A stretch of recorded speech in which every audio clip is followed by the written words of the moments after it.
원도심이나 작은 마을에 있는 소규모 학교에 대한 지원 규모를 줄이거나 통폐합하고 있습니다. 이래 되면 학교도 자연스럽게 사라지게 될 끼고, 그러면 또 아이들이 있는 가정은 그 지역을 떠나게 될 끼고 악순환이 반복될 수밖에 없는데, 이 고리를 끊어내려면 규모가 작다고 학교를 없애는 게 능사가 아니라 새로운 방안이 꼭 필요해 보이는데, 어떤 게 있을지 이야기 나눠보겠습니다. 예, 부산교대 교육학과의 성병창 교수 전화 연결돼 있습니다. 교수님 안녕하십니까? 안녕하십니까? 예, 안녕하십니까. 예. 예, 교육 운영에 대해서 참 많이들 얘기하는데 원도심 교육 지표가 갈수록 악화하고 있다. 어느 정도입니까? 예, 지금 교육 지표 지금 뭘로 봐야 될지 정확히 모르겠습니다만, 대체적으로 저희들은 이제 교육 결핍 지수라고 하는 게 있습니다. 네. 예.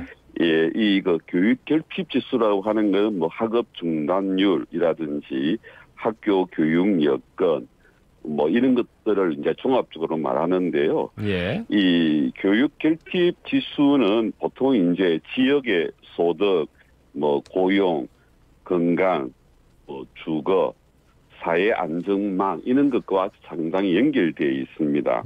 그런데 그게 이제 종합적으로 볼 때 원도심 지역이 그러니까 원도심 지역의 어떤 그 교육 결핍 지수가 예. 타 지역에 비해서 지금 현재 높게 나타나고 있는 실정입니다. 예. 그런데 이제 원도심에 있는 소규모 학교에 대한 지원도 지금 턱없이 부족한 실정이다 하던데, 이건 또 어떤 상황입니까? 그런데 이제 이게 사실은 교육청에서 예. 그동안에 이제 지역 균형 발전을 위해서 사실 다양한 노력을 해온 걸로 알고 있습니다. 네. 예.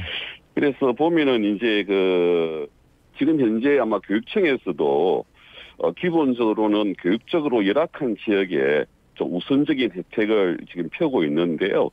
그래서 원도심에 있는 소학교라고 해서 사실 뭐 지원이 특별하게 부족하다라기보다는 이 상당히 많은 부분에 보면은 예산 배분이 예. 학생 수에 근거하고 있는 경우가 많습니다.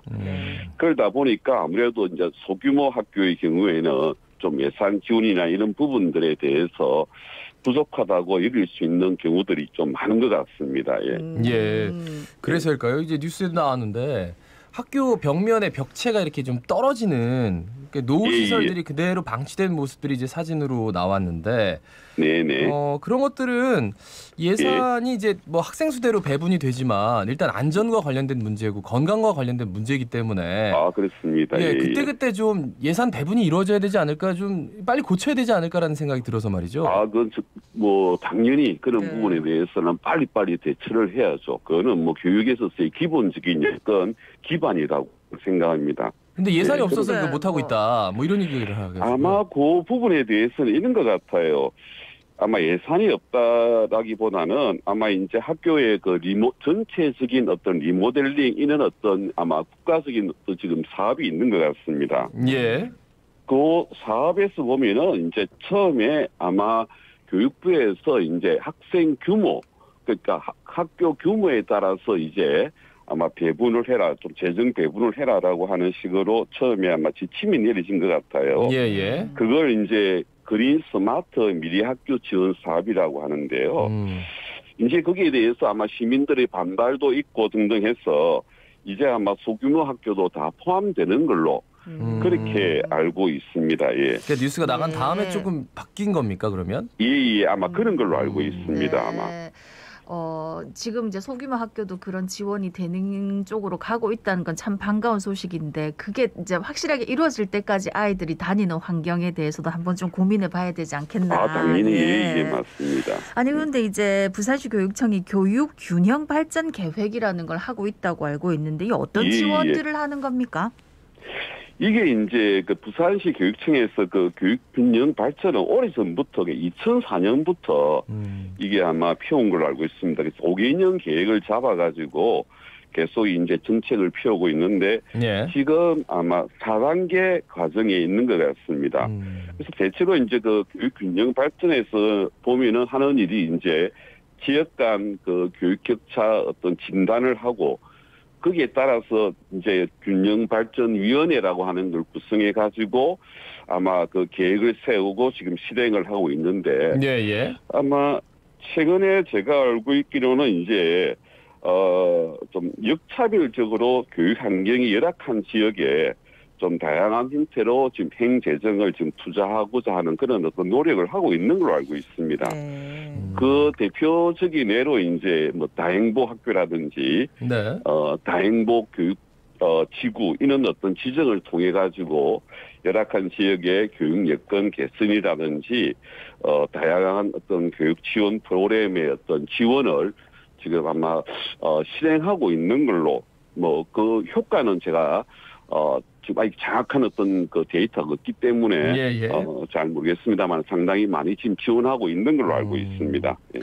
근데 이제 학생 수가 줄어서 이제 네. 거의 뭐 학생 수를 이쪽 학교가 저쪽 학교하고 좀 비슷한데 이제 통폐합을 하면 훨씬 더 이제 중복 예산도 덜 들어가고 그러다 네. 보니까 이제 통폐합 안에 대해서 또 한쪽에서는 굉장히 좀 적극적으로 추진하려고 하고 아니다. 그래도 이 학교가 사라지면은 우리 지역 자체가 이 쇠락해가는 속도가 엄청나게 빨라지기 때문에 그리고 멀리 또 전학 가야 되는데 우리 아이 네. 교육은 또 어떻게 하느냐, 교육의 질이 떨어질 수밖에 없다.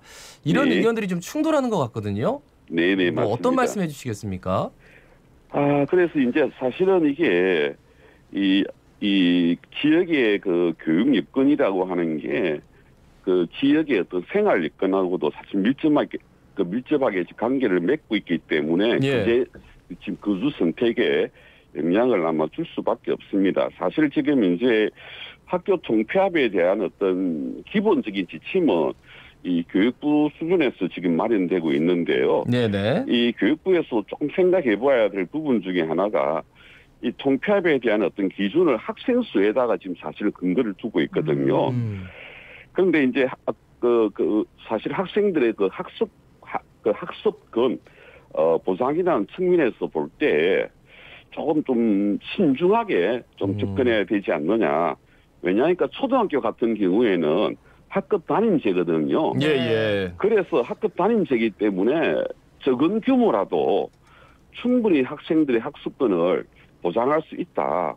그렇기 때문에 학교 규모가 작다고 해서 통폐합하고자 하는 어떤 전략은 좀 심각하게 특히 초등학교 같은 경우에는 심각하게 사실은 조금 이렇게 생각하고 최근에 보면은 오히려 전 세계적으로 볼 때 작은 학교를 이렇게 좀 좋게 평가하는 경우가 많습니다. 네. 그래서 그런 어떤 여러 가지 어떤 측면을 고려할 때 학교 규모가 작다고 해서 통폐합하는 이런 어떤 전략은 좀 적극적으로 또 신중하게 접근해야 될 것 같습니다. 예, 방금 말씀하셨다시피 특히나 코로나19 상황을 겪으면서 학생 수가 많은 학교, 대규모 학교 같은 경우에는 학교 못 가는 날도 더 많아지고 오히려 아이들 학습권이 보장이 안 되는 경우도 많더라고요. 네, 그래서 맞습니다. 소규모 학교에 대한 관심도 높고 뭐 특히 또 뭐 시골이나 이런 데 있는 소규모 학교는 너무너무 이렇게 아이들이 행복하고 이런 상황에서도 즐겁게 다니는 게 보도가 되면서 많은 분들이 부러워하던데 네, 맞습니다. 그렇다면 우리 원도심 안에 있는 소규모 학교를 좀 되살리기 위한 대책들이 있을 것 같은데 어떤 게 있을까요? 예, 뭐 사실은 여러 가지 아마 대책이 있을 수 있는 것 같은데요. 네. 지금 방금 말씀했지만 실제 그 작은 학교의 어떤 장점들이 사실은 많거든요. 그 여러 연구에서 보더라도 학업 성취뿐만 아니라 아마 지금 이제 좀 미래 사회에서 굉장히 중요한 역량 중에 하나가 좀 사회 정서 교류하는 이런 관련된 어떤 역량들이 중요할 텐데 네네. 그런 역량이 사실은 큰 학교보다는 작은 학교에서 훨씬 높다라고 하는 어떤 연구 결과들이 사실 많이 나타나고 있습니다. 그래서 이제 큰 학교에서 하는 그런 프로그램을 그대로 작은 학교에서 하게 되면은 그거는 문제가 많겠죠. 예, 예. 그러니까 작은 학교가 갖고 있는 이런 좀 장점을 살릴 수 있는 좀 독특한 그런 운영 프로그램들을 적극적으로 조금 개발할 필요가 있고요. 그래서 아마 다른 타 지역 같은 경우에는 하나의 어떤 전략으로 보면은 통합학교 같은 걸 운영하는 경우가 있습니다. 이게 뭐냐면 초등학교하고 중학교와 같이 합쳐서 운영하는 거예요. 그래서 이제 같이 이렇게 하면은 이제 초등학교하고 중학교하고 같이 하게 되면은 서로 간에 이제 좀 상호 도움을 주면서 배울 수 있는 거라든지 또 한 가지는 또 마을 교육 공동체하고 같이 이렇게 교육 과정을 꾸민다면은 작은 학교의 어떤 장점들을 좀 충분히 좀 살릴 수 있고 그러면은 아마 조금 소규모 학교도 충분히 아마 선호할 수 있을 것이다라고 하는 게 기본적인 것이고요. 또 한 가지는 사실은 조금 학교에 대한 생각을 좀 바꿔야 됩니다. 네. 무슨 말이냐면은 학교가 학생만을 위한 학교다라는 생각에서 조금 벗어나야 되고 학교가 이제는 지역사회 모든 구성원을 위한 학교로 전환할 필요가 있습니다. 네. 실제 이제 그 미국의 경우에 이제 마을 학교라고 하는 게 있습니다. 커뮤니티 스쿨이라는 건데요.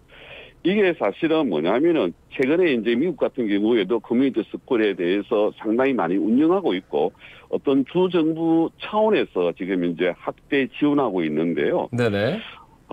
제가 아마 2020년도인가에 교수님, 21년도인가에 지역과 함께 가는 학교를 구성해야 된다. 우리 저 생각을 바꿔야 된다. 말씀 여기까지 듣고요. 네. 추후에 또 한번 좀 모시겠습니다. 시간 관계상 여기서 인터뷰는 마무리해야 될 것 같습니다. 고맙습니다. 예, 감사합니다. 고맙습니다. 예, 부산교대 교육학과의 성병찬 교수였습니다.